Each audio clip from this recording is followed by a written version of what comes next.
All of the tech and visuals you're about to see are running real-time in one of the levels of Call of Duty: Ghosts. Our new engine creates a huge leap in visual fidelity and graphical immersion for Call of Duty. To highlight this leap forward, let's take a look at a couple of these new features in-game. Let's start with a look at one of our new advanced tessellation features called displacement mapping.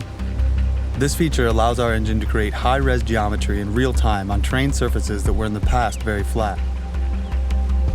To better illustrate this, we are going to bring up some of the in-game development tools to show you what this new feature is actually doing. So with displacement maps off, you can see that the rocks on the riverbed are basically flat. However, as we slowly turn on displacement maps, you can see real geometry. The rocks, the nooks, the crags actually grow. This is a significant increase in geometric fidelity that is happening in real time in our new engine. Another great new feature of the engine is called sub-D.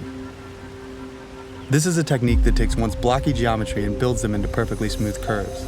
It's been used for a while by Hollywood and film, but the breakthrough for us has been utilizing it real time in engine. So as we look down the sight with sub-D turned off, you can actually see how the edges are jagged because of the normal poly count.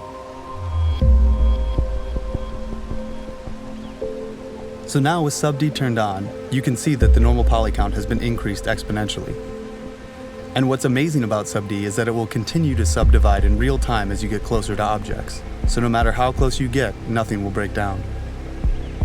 Now as you look at your player's hand and weapon with all the tech running, you can see how high-resolution textures, sub-D, the lighting, and other techniques allow us to show the most minute of details, like cuts, scrapes, and other natural imperfections. Also notice how the scope is now perfectly round. We've also implemented other features that further increase the natural look of the game.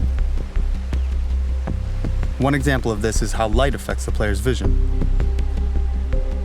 As in the real world, when you look at something dark and then turn to something bright, your eyes will adjust to compensate. Displacement mapping and real-time sub-D, along with other new technologies such as HDR volumetric lighting and real-time ADSR, set a new benchmark for immersion for Call of Duty.